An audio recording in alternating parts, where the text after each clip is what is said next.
Hello दोस्तों, जय मसीह की, प्रेज द लॉर्ड। आशा है आप अच्छे हैं और परमेश्वर की सारी भली और उत्तम आशीषों का आनंद ले रहे हैं। एक बार फिर से आपका भाई, आपके दोस्त एक नए वीडियो के साथ आपकी सेवा में हाजिर है। और आज का विषय बहुत ही महत्वपूर्ण है क्योंकि ये बहुत ही कंट्रोवर्शियल विषय है, एक टॉपिक है पूरे विश्वव्यापी समाज में कि रैप्चर कब होने वाला है, अर्थात कलीसिया कब उठाई जाएगी। और इसके बारे में बहुत सारे अलग अलग व्यू सारी दुनिया में हैं। तो आज हम इस महत्वपूर्ण टॉपिक पर विचार करेंगे। लेकिन इसके पहले कि हम अपने टॉपिक पर आएँ, मैं आपको याद दिलाना चाहूँगा कि यदि आप नए हैं इस चैनल पे और यदि आपने अभी तक इस चैनल को सब्सक्राइब नहीं किया है तो तुरंत से सब्सक्राइब कर लें और घंटी भी बजा दें। इससे क्या होगा कि जब भी कोई नया वीडियो अपलोड होगा तो उसकी सूचना या नोटिफिकेशन आपको तुरंत मिल जाएगा और कोई भी वीडियो आपसे मिस नहीं होगा। और इस चैनल में हम परमेश्वर के सुसमाचार का प्रचार करते हैं, प्रभु यीशु मसीह के दोबारा आगमन के बारे में बातें करते हैं और ये दोनों बहुत ही महत्वपूर्ण हैं।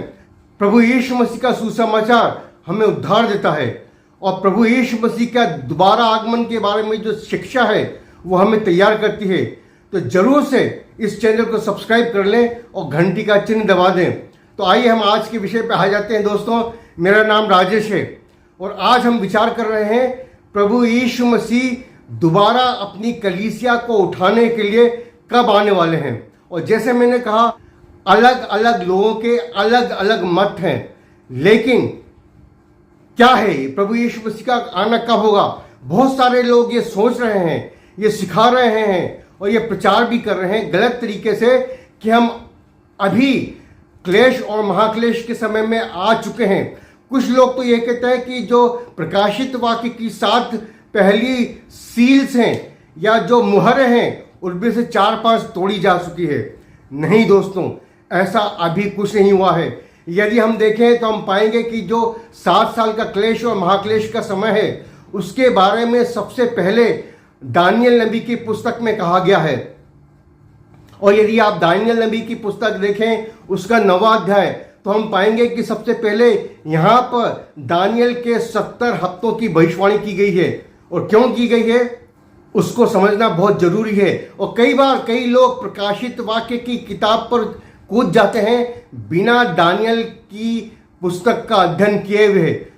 लेकिन दोस्तों, मैं आपको बताना चाहूँगा कि यदि आप प्रकाशित वाक्य की किताब को समझना चाहते हैं तो उसके पहले आपको दानियल नबी की पुस्तक की पकड़ बहुत ज़रूरी है।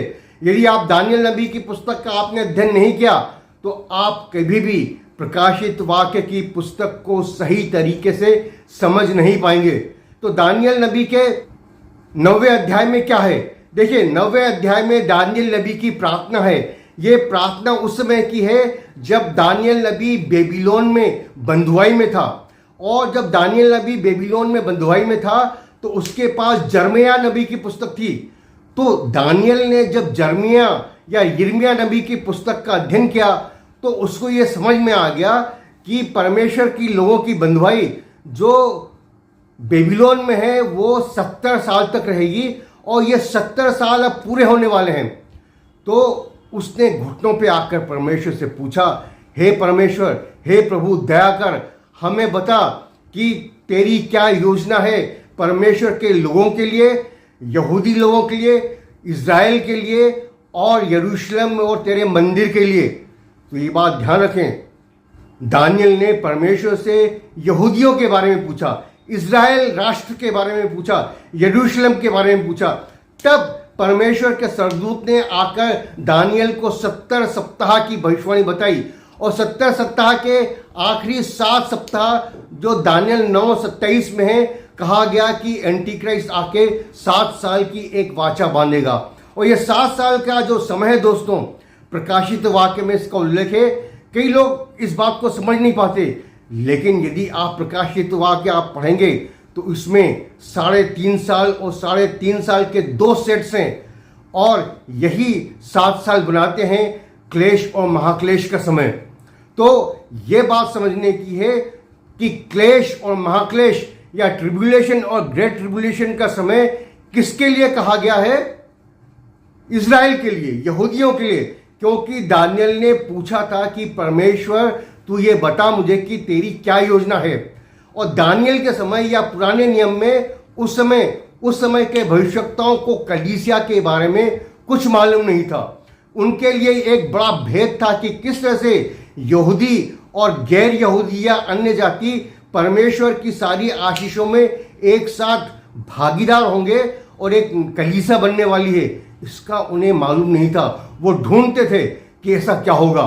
तो ये भेद की बात है। तो पुराने नियम में जो 7 साल का क्लेश का समय कहा गया है, याकूब की ट्रबल या जेकब के ट्रबल के बारे में कहा गया है, वो इज़राइल के बारे में है, यहूदियों के बारे में है, मसीही मंडली या कलीसिया के बारे में नहीं है। और जब हम क्लेश और महाक्लेश की बात करते हैं तो क्योंकि बहुत सारे लोग दानियल नबी की पुस्तक को नहीं समझते, तो वो सोचते हैं कि क्लेश और महाक्लेश में कलीसिया को भी जाना पड़ेगा, गुजरना पड़ेगा। दोस्तों, ऐसा नहीं है। पहले परमेश्वर प्रभु यीशु मसीह उतरेंगे, बादलों पर आएंगे और एक तुरही फूकी जाएगी और हम जो मसीह में विश्वासी हैं, जो उसके खून के धुले हुए लोग हैं, वो उठा लिए जाएंगे कि बादलों में उससे मिलें। तो ये तुरही फूकी जाएगी। ये भी एक भेद है जो पौलुस पे खोला गया।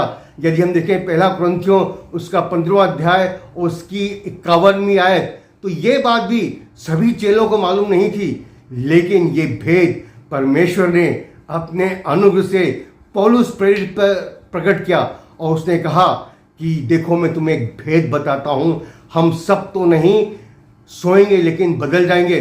और कुछ लोग कहते हैं कि कहाँ लिखा है बाइबल में सीक्रेट रैप्चर के बारे में, लेकिन अजीजों पहला कुरिन्थियों उसके 15वां की 51वीं और 52वीं आयत में लिखा है कि ये पलक झपकते ही होगा, तुरही फूकी जाएगी और हम बदल लिए जाएंगे, उठा लिए जाएंगे।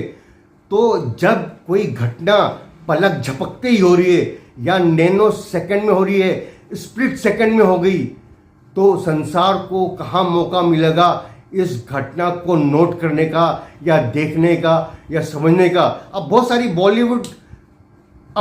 हॉलीवुड की फिल्में हैं जिनमें बताया कि प्रभु यीशु मसीह आ रहे हैं और हवा उड़ रही है, खिड़कियां खड़खड़ा रही हैं, लोग भाग रहे हैं और ये हो रहा है और यीशु मसीह आ रहा है। नहीं दोस्तों, रैप्चर ऐसा नहीं होगा। 5, 10, 15 मिनट का समय रैप्चर में नहीं ले 5, 10, 15 मिनट का समय रैप्चर में नहीं लगने वाला। ये पलक झपकते ही नैनो सेकंड में होगा। तो यदि आप सोच रहे हैं कि पहले ट्रिबुलेशन का टाइम आ गया, हम ट्रिबुलेशन में जा रहे हैं, क्लेश और महाक्लेश में जा रहे हैं क्योंकि कोरोना आया था, मंकी पॉक्स आ रहा है और सारी तरफ अर्थव्यवस्था उथल पुथल हो रही है, लड़ाइयाँ चल रही हैं, तो सारी मोहरें टूट रही हैं। जी नहीं, ये भ्रांति है, ये गलत शिक्षा है। पहले प्रभु यीशु मसीह आएंगे, अपनी कलीसिया को उठाएंगे, उसके बाद एंटी क्राइस्ट दुनिया के नक्शे पर प्रकट होगा, दुनिया के स्टेज पर प्रकट होगा। वो सारी दुनिया को फोर्स करेगा कि सारी दुनिया के लोग उसकी पूजा करें और वो ट्रिबुलेशन का समय होगा, वो रैप्चर या कलीसिया उठा लेने के बाद होगा। और 7 साल के ट्रिबुलेशन या क्लेश और महाक्लेश के बाद प्रभु यीशु मसीह का दोबारा आगमन होगा। जब रैप्चर होगा तो प्रभु यीशु मसीह पृथ्वी पर कदम नहीं रखेगा, वो बादलों पर आएगा और हम उठा लिए जाएंगे। वो खुद उतरेगा बादलों पर। लेकिन जब सेकंड कमिंग होगी तो प्रभु यीशु मसीह खुद उतरेगा माउंट ऑफ ओलिव्स पर, जैतून पर्वत पर, और अपने सारे स्वर्गदूतों को भेजेगा कि सारी दुनिया से उसके चुने हुओं को इकट्ठा करें। तो जो रैप्चर होगा वो एक ग्लोबल इवेंट होगी, वो एक सारी दुनिया की इवेंट होगी। लेकिन जो सेकंड कमिंग ऑफ क्राइस्ट होगी वो एक लोकल या स्थानीय घटना होगी, जो जैतून पर्वत या माउंट ऑफ ओलिव्स पर होगी, जो इज़राइल में होगी। तो दोनों में बहुत फर्क है, जमीन आसमान का फर्क है। एक में प्रभु यीशु मसीह जमीन पर उतरेगा जो सेकंड कमिंग है, और एक में प्रभु आसमान में बादलों पर रहेगा और हम लोग उठा लिए जाएंगे। एक में प्रभु यीशु मसीह खुद आएगा हमें लेने के लिए, और एक में प्रभु यीशु मसीह अपने स्वर्गदूतों को भेजेगा कि उसके चुनों को संसार के चारों कोनों से इकट्ठा करें। तो दोस्तों, ये बात समझने की है, क्या आज आपके पास आशा है? आप अपना जीवन पवित्रता में सामान्य रूप से गुजारें। परेशान और चिंतित ना हों। आप एंटी क्राइस्ट को नहीं खोजें कि कौन एंटी क्राइस्ट है, मैक्रोन एंटी क्राइस्ट है या ओबामा एंटी क्राइस्ट है या ट्रंप एंटी क्राइस्ट है या पुतिन एंटी क्राइस्ट है। ये कोई भी एंटी क्राइस्ट नहीं है। एंटी क्राइस्ट कौन है? ये रैप्चर के बाद प्रकट होगा, जब वो 7 साल की वाचा बहुतों के साथ बांधेगा। अभी आप केवल प्रभु यीशु मसीह की प्रतीक्षा करें। अभी आप एंटी क्राइस्ट, क्रिस्त विरोधी और 666 की प्रतीक्षा कतई न करें, क्योंकि बाइबल बड़ी सफाई से बताती है कि जब तक कलीसिया ना उठा ली जाएगी तब तक एंटी क्राइस्ट प्रकट नहीं हो सकता। जब तक इस संसार में मैं और आप हैं, जब तक इस संसार में परमेश्वर की कलीसिया है, जब तक इस संसार में परमेश्वर की मंडली है जो उसकी पवित्र आत्मा से भरी हुई है, तब तक शैतान का आत्मा इस पृथ्वी पर हावी नहीं हो सकता। मेरी और आपकी उपस्थिति, मेरे अंदर की पवित्र आत्मा और आपके अंदर की पवित्र आत्मा संसार में शैतान की ताकतों को बांधे हुए हैं। और एक बार जब हम लोग उठा लिए जाएंगे तब शैतान की सारी ताकतें इस पृथ्वी पर हावी हो जाएंगी और एंटी क्राइस्ट प्रकट होगा। तो पहले रैप्चर होगा, कलीसिया उठा ली जाएगी, उसके बाद 7 साल का ट्रिबुलेशन और ग्रेट ट्रिबुलेशन होगा, उसके बाद प्रभु यीशु मसीह का दोबारा आगमन होगा और तब 1000 साल का शासन प्रभु यीशु मसीह का इज़राइल से शुरू होगा और यरूशलेम उसकी राजधानी होगी। और सारे शत्रु जो हैं परमेश्वर के लोगों के, वो हार जाएंगे, नष्ट कर दिए जाएंगे। लेकिन मेरे अजीज दोस्त, क्या ये आशा आपके पास है? यदि आज प्रभु यीशु मसीह आता है तो क्या आप उसके साथ उठा लिए जाएंगे? क्या उसकी महिमा में आप अपने आप को पाएंगे या आप पीछे छूट जाएंगे कि एंटी क्राइस्ट का चेहरा देखें? नहीं दोस्तों, एंटी क्राइस्ट को देखने की जिज्ञासा ना रखें, एंटी क्राइस्ट को देखने की तमन्ना ना करें, एंटी क्राइस्ट को नहीं ढूंढें।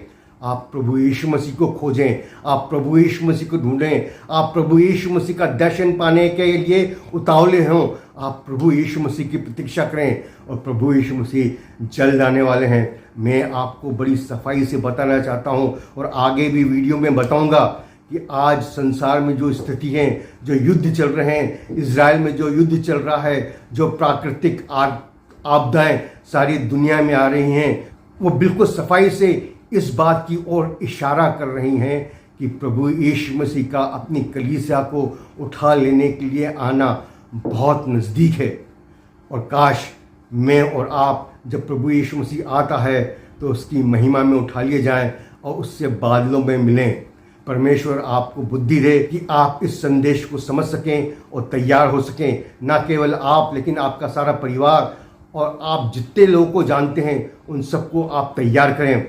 और इस वीडियो को अपने सारे ग्रुप्स में, चाहे व्हाट्सएप ग्रुप हो, चाहे फेसबुक ग्रुप हो, हर ग्रुप में शेयर करें, ताकि आप भी परमेश्वर का एक जरिया बन सकें लोगों को बचाने के लिए और उनको प्रभु यीशु मसीह के दोबारा आगमन के लिए तैयार करने के लिए। परमेश्वर आपको आशीष दे जब आप मेरे साथ इस सेवा में भागीदारी करते हैं। परमेश्वर आपको बहुत ज़्यादा आशीष दे। आमीन।